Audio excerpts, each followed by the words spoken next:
Hello guys, welcome back to another episode of Learning 10. My name is Declan Doyle, founder of the Pro Coaching Group, and I got a really hot topic one for you today. This is all about nutrition red flags. So basically, when you hear, see, or observe something, and that is probably a red flag. And what I mean by red flag is that you should second guess yourself before purchasing it, listening to it, applying the concept of it. You definitely should create some filtering system that allows you come to what's actually likely to be true or not when it comes to nutrition.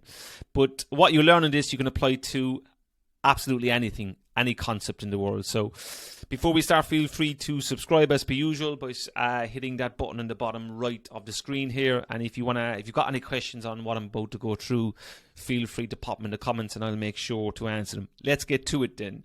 Nutrition red flags. So the stuff you should be watching out for. Stuff that you should be, as I said, creating a filtering system to allow you to come to the most likely helpful stance for yourself. Okay, let's get to it. Anything that promises quick fixes, lose 10 pounds in 10 days, all that kind of stuff, 6-week abs, all that kind of stuff, you obviously hopefully have a fair idea that nonsense, right? So anything that's really pushing fast results in a short period of time is a red flag, right? And that is just because nutrition behavior to achieve a healthy outcome, slowly wins the race 99.9% of the time there. So if there's any current associated risks with the idea, concept or product or food already, so if there's any evidence that actually says, there's risks to this already and it's been shown to have risks, then obviously that's a red flag itself. Blanket statements, you've seen these, right? So really blanket stuff like, there's this food is really bad, and if you have this food, it's going to cause X, Y, and Z, right? So, or something along the lines of, just by doing 10 press-ups a day, you can put on 10 pounds of lean mass in 10 weeks. So anything that is really making a black and white statement when nutrition is really based on multifactorial things, most of the time, you should be looking for a second opinion there, right? Blanket statements are usually ones that are a red flag there. Recommendations made without any evidence to support, and this still happens. People just coming out with opinions, but there's no evidence behind them. So be asking for your evidence. I certainly don't mind when someone puts something up, whether on social media, so ask him, well, what is your evidence there, right? So is there any evidence to support your statement here? And if they can't provide you with any, obviously that should be a red flag. Recommendations based on a single study, right? So with research, what backs up something that's likely to be true when it comes to nutrition, when there's a lot of weight behind it, right? So multiple studies have been done on the topic and the probability has been increased with every study. Now, if this isn't happening and they're just basing it on one single study, that should be a red flag, right?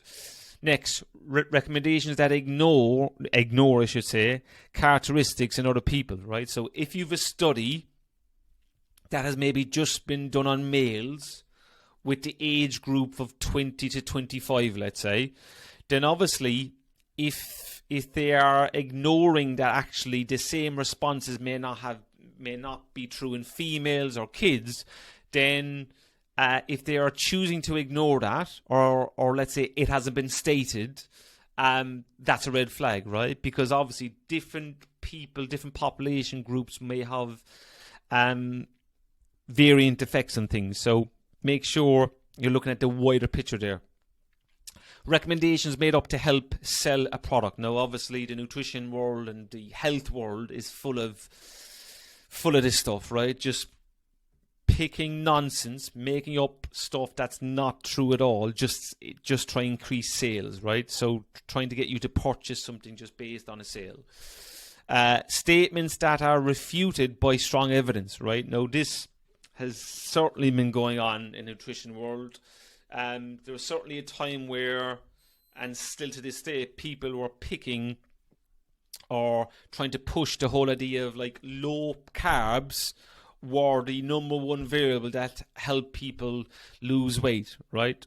When we know, when we look at the evidence that's been backed up and time again, the number one variable that gets people to lose weight, you guessed it, is a negative energy balance, right? So lower calories. So if they're pushing this agenda on you and you're looking at the evidence and that says actually that is not backed up in the evidence, then obviously that's a red flag.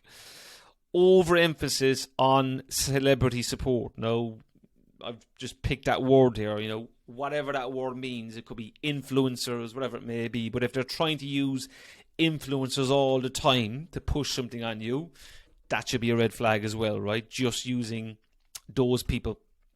And last but not least, if there's a high risk of bias there, right? So a high risk that if I'm the sole producer of something and I've invented it and I'm the only person that is pushing it and I'm saying it's fantastic, it's great, it's got X, Y, and Z in it, and it's really healthy for you, then obviously there's a high risk there, right? Because I'm the one that invented it, so I am certainly not going to do anything that maybe impact sales.